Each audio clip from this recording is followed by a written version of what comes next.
October is the month for cybersecurity awareness, and on this episode of Karishma Connect, I have got an expert at that. Co founder and CEO of Sequretek with 25 years of experience, Pankit Desai tells me more about why cloud and cybersecurity is a topic that needs to be simplified today for companies and individuals to become more aware of and take the necessary actions that can help keep them safe online.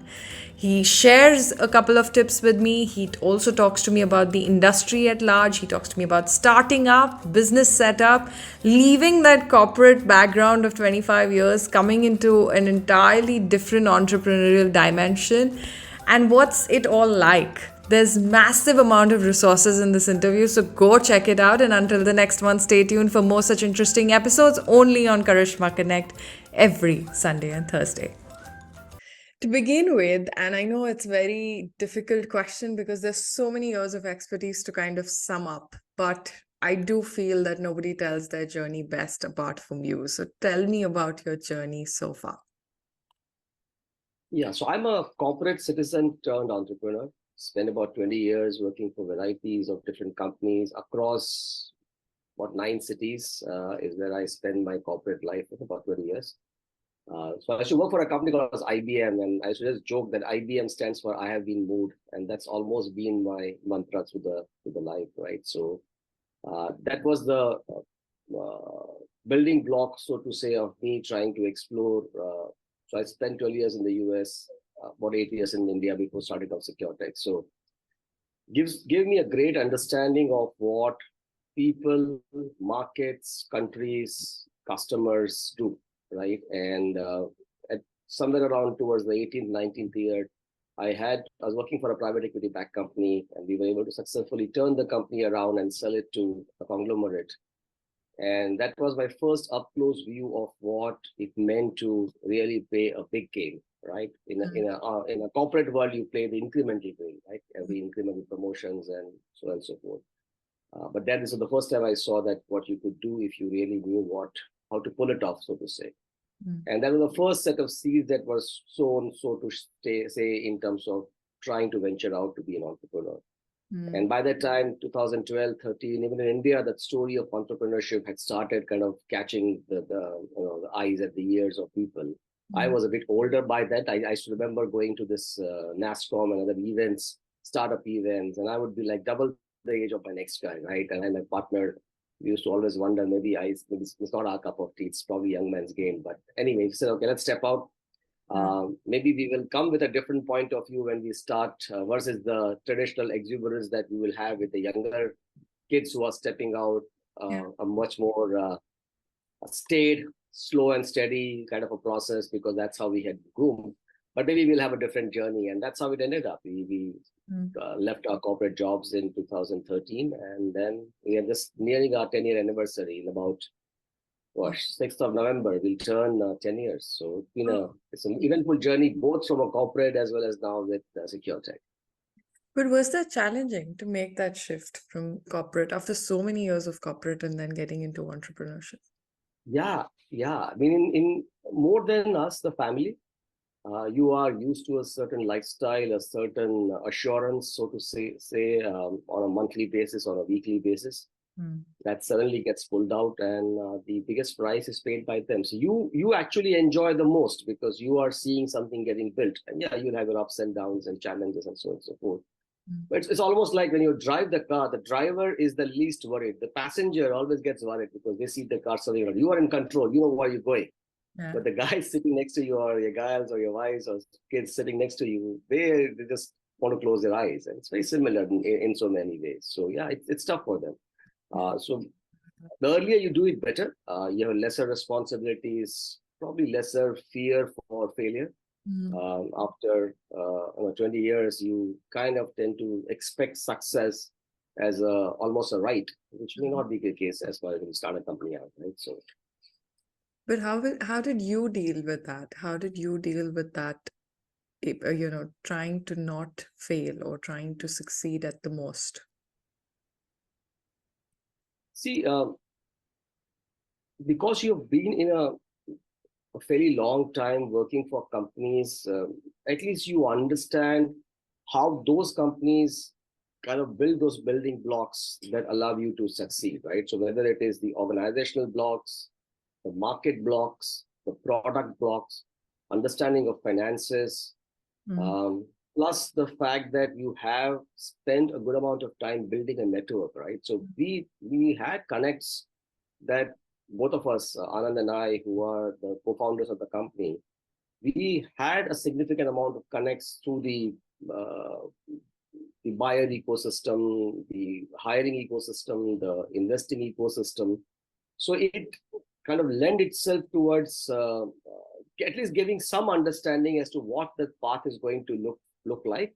Mm. And maybe because we spend that many years working for someone, we at least understood also if you're veering off the path, right? So sometimes when you're not gotten the experience, you sometimes tend to not know if what you're doing is right or wrong early on, fairly early on, right? So, and we had our fair share of mistakes. Not that everything that we did was right. We had our fair shares of mishaps that came along our way, but we were able to recognize it relatively early and kind of move on to say, okay, it's not a cup of tea, let's do something else. For example, we said, if we're in cybersecurity, let's start cybersecurity training Mm. because we want to hire resources. And what better place than we make some money of training those resources and bring them on board, only to realize that as a company, we are a B2B company. Mm. And training is a B2C business. And we don't understand that. I mean, while it looked good on paper and it kind of started out okay, it was not our cup of tea. So maybe after 4 or 5 months, we shut it down, right? So yeah, things like that. So you try and figure out some things, and then you can move on kind of dispassionately, which when you are probably younger, Mm. and because you're wedded to that idea so much, maybe tends to be a bit difficult. Very true. That's why I asked you that question, because the perspective is different. And I was just talking to somebody in the morning as well who has, come back from US, come to India back and started their own. And I asked him, I said, why did you do that? And I've asked this to a lot of guests on my show who have had a similar journey where they have been abroad, where people dream to be, and then they have come back and they have started their own in India. This person on today's show told me about how India gives you the room for error as an entrepreneur. It allows you to kind of learn the nitty-gritties. What do you think about it? What's been your experience wrapping up from a place that people often dream of being in and then coming down here? I've heard that a lot, and a lot from the family itself, right? You're an idiot to come back, something like that. But so I came back for personal reasons, right? So my parents were getting old, and I didn't want to spend time away from them. Mm. And I came back to actually join Rolta to help with the business. So I didn't have a business reason to come to India saying that I'm going to come to India and I want to start a business. I came back to India and did join a corporate as well to do pretty much the same thing that I was doing in the US. So yeah, personal reasons were the most important in my mind at that point of time. It just so turned out that it professionally was even better. Mm. And the guest that you had in the morning probably summed it up right, because um, it's it's a it's a capital conservative country. So you can actually, the money, the dollar or rupee goes a bit longer, Mm. right? So with the savings that, let's say, Anand and I had, and if we had to start something in the US, we would have had to hit pretty much everything in a very, very short span of time and make it work. Mm. Versus here, we knew that we could pull it on for another 2.5 years, which is a long enough period to try out variety of things and not be afraid that you're going to run out of cash, right? Yeah. So to that degree, it turned out a blessing in disguise, but that was not the intent, to be very Right. frank, when I started out here. And then why cybersecurity? More because of Anand, my partner. Anand was the former CEO for Symantec South Asia. Symantec, as probably your listeners would know, was then the largest cybersecurity company. And he had spent about 8.5 years in Symantec, and he's an ex-IBM colleague. Plus, we have family, and we would keep discussing about wanting to step out and do something on our own.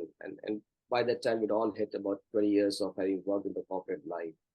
And he came back with this whole value proposition saying that, you know what, this industry is ripe for a change in thinking, not so much from a product perspective, but how they are manifested in the market space.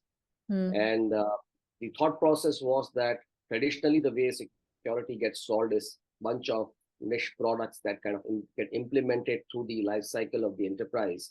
And then you bring it all together through a series of partners who will implement, manage, and run, which is okay for larger organizations where they have the capability to understand what they need to buy, who they need to buy it from, manage, and so on and so forth.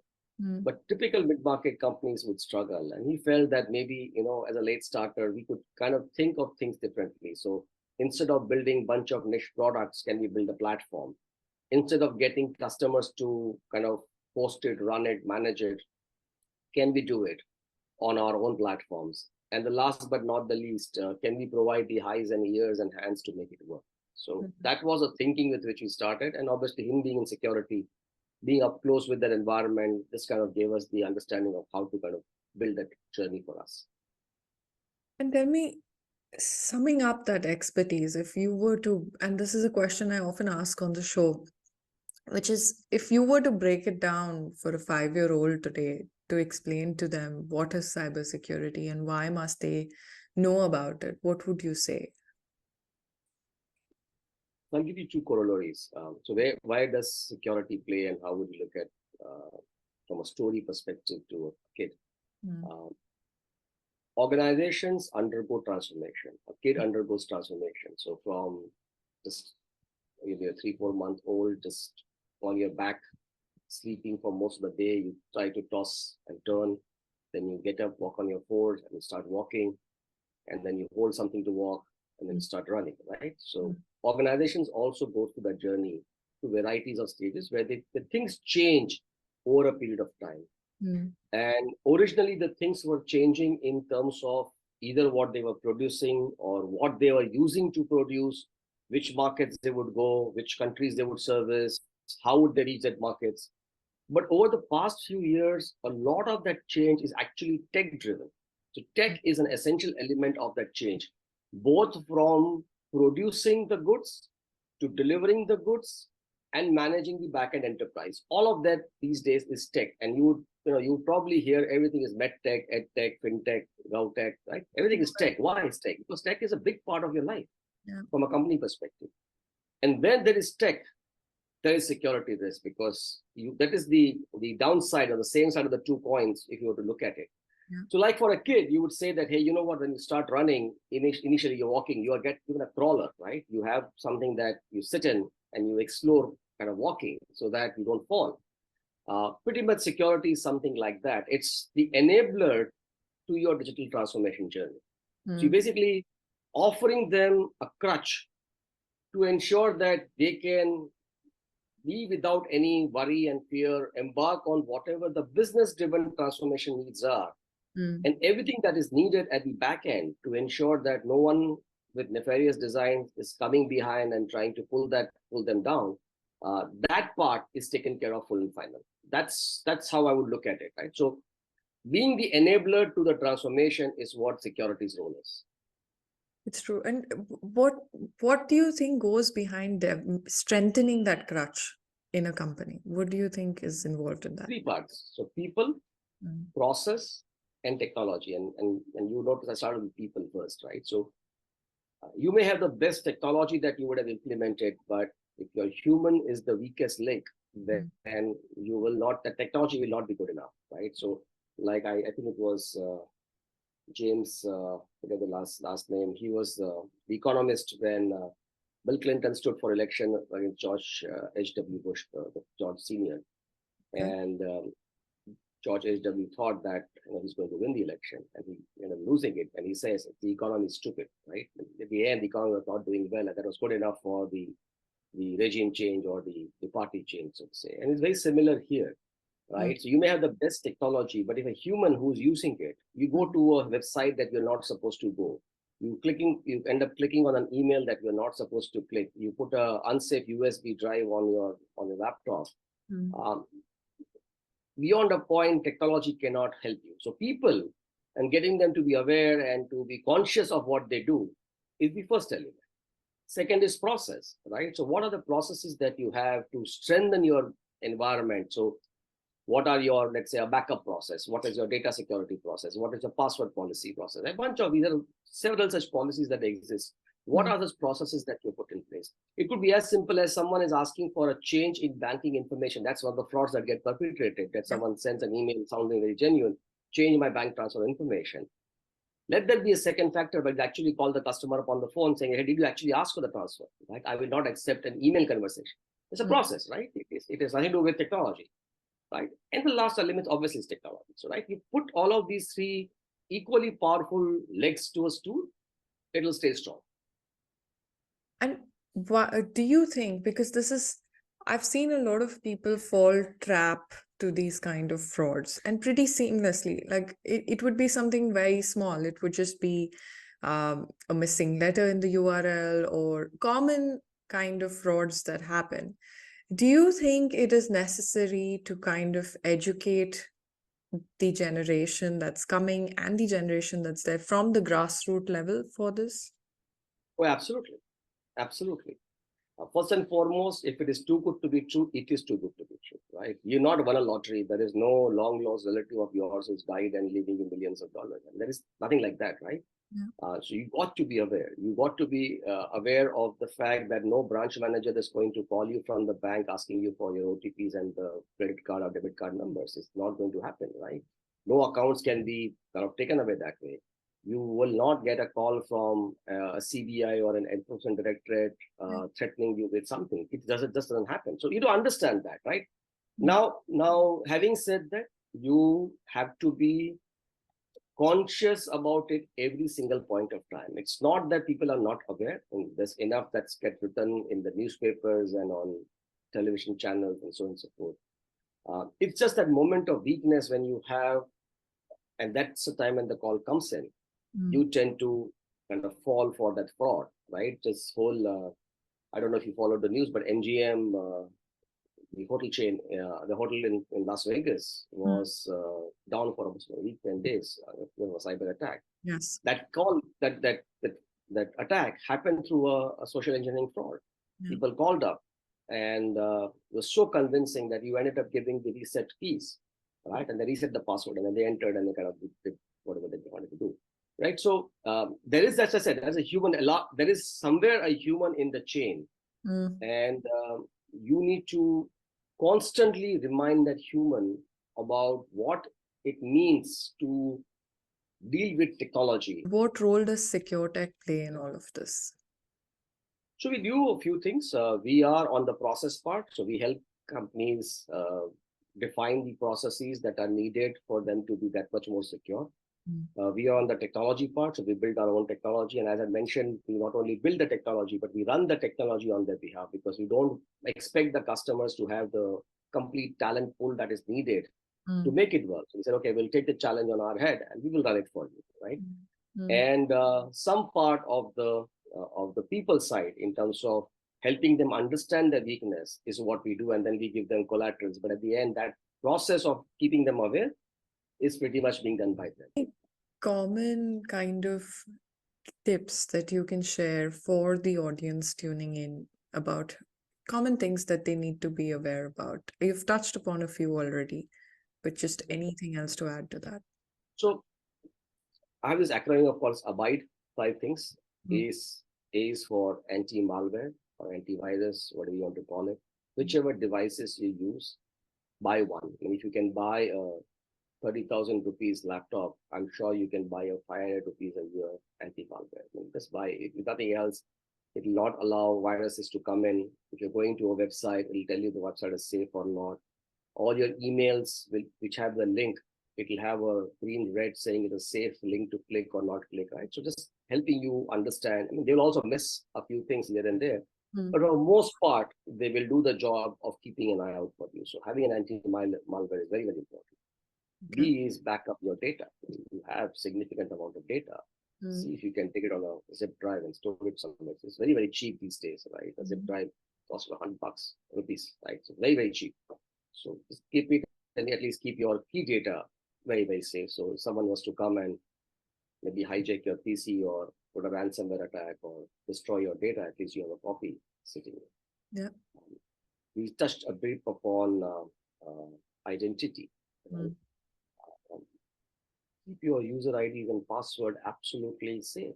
I mean, that's the biggest fraud that gets perpetrated these days. Yeah. Please don't keep the same user ID and password for a bank account, to a Facebook account, to an office work account, right? Because if one of them were to get compromised, they have pretty much a free access to everything else, right? That is for I. D is for your data privacy, right? So you're going to all the social media sites and you are giving your complete signing your rights away by using it. At least just be aware of what they're going to do with your data. There's a Data Privacy Act, thankfully now in India. We have to see how it kind of pans out. But today, on a Facebook or on a Google, you are happily giving away so much of information about you. Not good. Why? Why should, especially for kids? I mean, Instagram, they're posting where they are, where they stay, what they eat, where they go. Very, very easy for pedophiles to go to those sites and places and start having conversations. You want to be very, very, at least on that audience, be very, very safe. And last E is for enhance your infrastructure, which basically means is whatever softwares that you use on your devices. First of all, use genuine softwares, don't use pirated ones. And second, keep updating them, keep patching them, because a lot of attacks that happen come through these unpatched systems, right? So this abide, A for anti-fileware, B for backup, I for identity, D for data privacy, and E for enhancing your environment is where you should play. That's helpful. That's very helpful. And I'm going to come back to your experience and your expertise as my last question, which is, over the years, what have you learned about entrepreneurship and just starting up in any space? So it may not be everyone's cup of tea. It sounds fairly exciting, rewarding, and it is for most part. But I have we're a very close group of school friends that know each other for about 30 years, and I have this person that I know who's a very senior leader in an industry, and I just once told him that I'd always pictured him to be a CEO of a firm or an entrepreneur, and he says, you know what, it's not in me. I said, I will back you, but I don't have what it takes to be in that zone of uncertainty, right? So first and foremost, ability to handle uncertainty, if you have, maybe that's a path for you, right? Because you don't know it's going to work. I mean, it's a punt. It's like a casino stake, right? I mean, yeah, in casino the house always wins. Here you can win provided you do certain set of things and be at it. But yeah, there's a game of uncertainty there.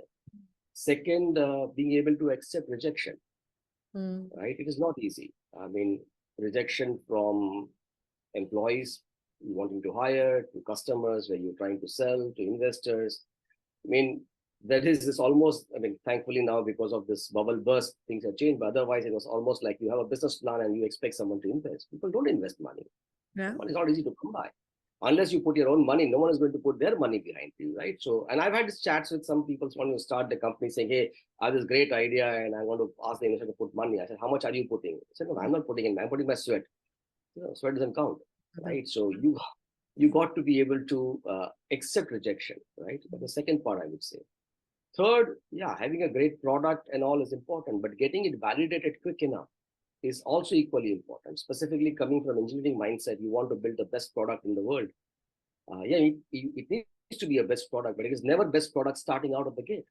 So how soon can you get in front of someone that can, in a clunky way, look at solving the problem, helping them visualize what this problem statement looks like and how you are attempting to solve it, getting them to pay for it is a good capability to have, right? So that's the other piece. And last, I would say the best money that you can get someone to invest in your company is the customer's money. So getting them to pay for a product, this whole thing of giving it free doesn't work. People don't value free. Or you have to have it free with some other monetization model. So understanding your monetization model is very important. A lot of other things in terms of people and process and all of that. But I think this broadly would be what I would say, that if you have this characteristics in you, you can obviously look at being, at least making an attempt to being an entrepreneur or being on a journey as well. Some great insights.